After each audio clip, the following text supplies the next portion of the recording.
Warning. I chain smoke and I say fuck a lot. But I accept myself for the way I am. I accept you too. Viewer discretion advised. I started making this video a couple weeks ago because Robert De Niro decided to show his ass again. Donald Trump wants to destroy not only the city, but the country, and eventually he could destroy the world. Personally, I don't care what he has to say about politics or anything else. I was just trying to take advantage of his name trending. Unfortunately, my videos take me a little while to produce. So, here we go.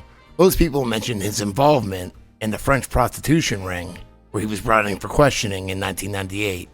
That was an awful experience and a totally unnecessary one. And I've heard, like, a lot of people told me that they were apologizing, were embarrassed. I think the police were even embarrassed. It just shouldn't have happened. And the judge knew that I was there. I'd been there for months. And it just shouldn't have happened. And if I had known it was going to happen, I wouldn't have come back. I would have said, arrange that this does not happen, because the judge knew that I was going to, I sent him a letter saying I'll be there. And they made a big drama out of it and came and burst into my hotel room, 7 or 8 cops, which was totally, unacceptable. And maybe I should have called Amnesty International or something. Today, some authorities came to his hotel, and they, asked him to, provide information. He complied. He voluntarily went downtown and answered questions. The judicial system there, with the judges having so much power, and people complain to me about it, is deplorable. That this judge would have the power to do what he did in such a way is just unacceptable, and I'm furious about it. He's not a suspect in anything. This investigation is not directed at him. He is regarded as what they call a minor witness, but that does not mean he witnessed anything. It just means he might have known something. Or it doesn't even mean that. It means that he might have known somebody who might have known somebody. From The Independent, the sex scandal that wouldn't lie down. November 15, 1998. The case uncovers the brutal methods used to snare young women, some as young as 15, into a call girl agency specializing in wealthy, high-profile clients. 6 people are charged with the running of an international prostitution ring, whose call girls entertained the actor Robert De Niro, and so on. But De Niro claims he never paid for any sex. From the book De Niro, A Life, by Sean Levy, a biography on Robert De Niro. De Niro's name was found in Bourgeois' address book, Jean-Pierre Bourgeois. He was a softcore porn photographer who was being charged for operating the prostitution ring. And there were at least 3 women involved in the prostitution ring who claimed to have met De Niro. One of whom, the English porn star, Charmaine Sinclair, had told investigators that he had been her lover. She met him in the early 90s and would see him on and off until 1995. Quote, he was attentive, very gentle and passionate, she told a London tabloid. Quote, he left me totally satisfied. I know I'll never make love like that again. I'm not sure if she wrote that. I think Robert De Niro might have wrote that. And Robert De Niro, quote, the first time Bourgeois showed me photos of girls they were taking from magazines like Glue and Playboy. He said he could introduce me to them in a friendly way, without any notion of money. It is possible that I chose one of these girls, and it seems that Charmaine Sinclair was one. I said to Bourgeois that I was interested if he could introduce me to her. A few weeks later, he contacted me and said that Charmaine was with him. Quote, I had sex with Charmaine in the villa. I left in the afternoon by helicopter, then took the plane to Paris. There had been no money transaction. Another girl who was on the scene said she'd seen Babac, I don't know how you say that, and Bourgeois handling a bag full of cash while De Niro was in the villa. But the actor insisted, quote, I never had any attaché case full of dollars the day I met Charmaine in St. Tropez. As for any of the other girls involved in the prostitution ring who named him, he would say only that it was possible that he had shaken hands with them. And he insisted that nothing more had happened. Well, anyway, most people will mention this incident. But I don't know if a lot of people know about another incident. I made a video in 2019 called Bus Driver. mostly about this other incident. So I wanted to share that. I'll put the link in the description. But I did recently find something new that I didn't notice before.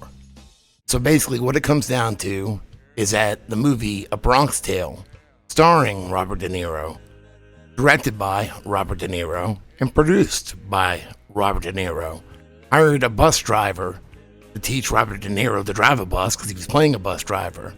And he brought a couple little girls with him. It turns out that he was arrested not too long after, and those two little girls were just two of the many that he was sex trafficking and raping himself. His name was Brian J. O'Neill. From the Morning Call, September 20, 1996. Children testify on sex ring abuse. Former Talamencing man Brian J. O'Neill ordered held for Carbon Court on 298 charges. 8 children testified Brian J. O'Neill, the alleged leader of an area sex ring, raped them, beat them, and forced some of them to have sex with other men. District Justice Bruce Appleton of Palmerton sent to Carbon County Court all 298 charges against O'Neill after the children's testimony yesterday. O'Neill, 56, formerly of Talamencing Township, repeatedly raped 3 girls and a boy between 1987 and 1992. Trooper Joseph Summers said in arrest papers. O'Neill forced 7 children to have sex with one another at a home on Summer Mountain Road. The children ranged in age from 4 to 12 during the alleged crimes. The day-long hearing in the Carbon County Courthouse was closed as one witness, a 16-year-old girl who was the alleged victim, about 100 of the charges, testified for 20 minutes. Some of the other children testified they had sex with O'Neill at least several times a month because they were afraid of being beaten. The children said the abuse stopped when O'Neill was arrested in 1992. Carbon County authorities arrested O'Neill in 1992 and charged him with raping 2 of the girls who testified yesterday.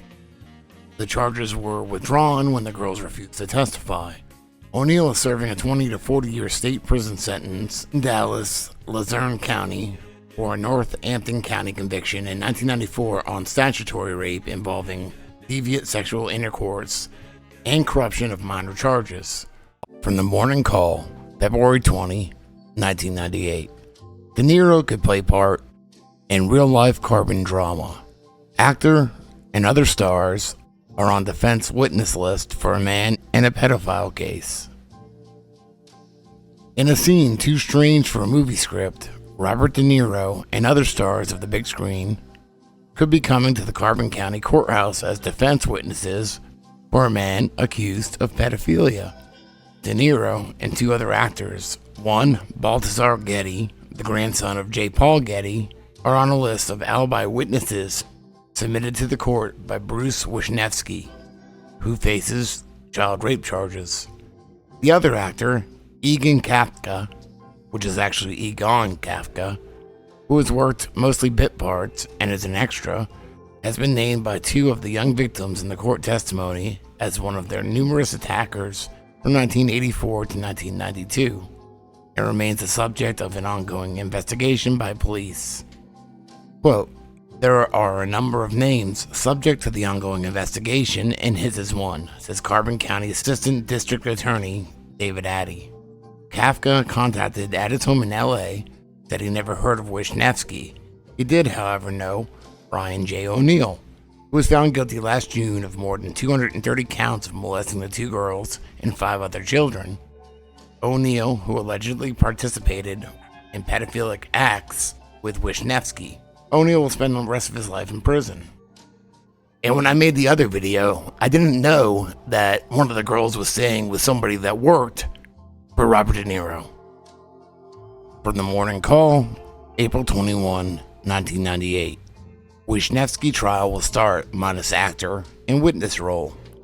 A judge last week shot down defense try to subpoena Robert De Niro in the case of Carbon child rape suspect. The often delayed trial of accused child rapist Bruce Wisniewski will begin this morning in Carbon County Court, despite a last-ditch attempt from his lawyer for yet another continuance and an unsuccessful bid to subpoena Hollywood star Robert De Niro. In court papers, Wisniewski's attorney, Robert Kurtz, wrote that the actor would testify one alleged victim was on the set of the film A Bronx Tale during the summer of 1992. Instead of returning home to Talamenting Township, where authorities say Wisniewski raped her, she stayed with a De Niro employee in his New Jersey home. Kurtz wrote, one of Wisniewski's co-defendants, Brian J. O'Neill, got De Niro to drive a bus for the movie. O'Neill was tried last June, convicted of 238 counts of rape and related charges, and sentenced to 108 to 216 years in state prison. Kurtz asked state Supreme Court Thursday to delay the trial, complaining he hasn't had enough time to subpoena out-of-state witnesses, including De Niro. Judge Ronald Castile on Friday denied the request. State police have charged Wisniewski, 54, of Howard Avenue, Pottsville, with 133 counts of sexual assault. Police said Wisniewski repeatedly raped two young girls, now ages 18 and 14, at a Talamenting Township home from 1987 to 1992. During a search of Wisniewski's home, April 6, 1996, police recovered a photo album with pictures allegedly showing Wisniewski having sex with the younger victim. Webb has ruled that the photos can be used in trial. Wisniewski has denied it's him in the photos. From the morning call, April 22, 1998. Teen says dad forced her into sex with Wisniewski. Pottsville man paid $100. She said if she didn't comply, she would be beaten to death. De Niro could have become part of Wisniewski's trial on 133 sexual assault charges. In court papers, Wisniewski's attorney wrote that De Niro would testify one alleged victim was on the set of A Bronx Tale instead of returning home to Talamenting Township, where authorities say Wisniewski raped her. She stayed with a De Niro employee in New Jersey. So I think my question is, why was this victim of human trafficking by her father brought to the set of A Bronx Tale to meet Robert De Niro, who produced it, directed it, and starred in it, and then went and stayed with one of his employees out of state in New Jersey? And if we give him the benefit of the doubt and it was the eldest victim, she would have been 18 in 1998 when these articles were written, but she would have been about 12 in 1992 when they were making A Bronx Tale. Why would she go to New Jersey with an employee of Robert De Niro's unless he was saving her for later or something? Fucking stoned. I got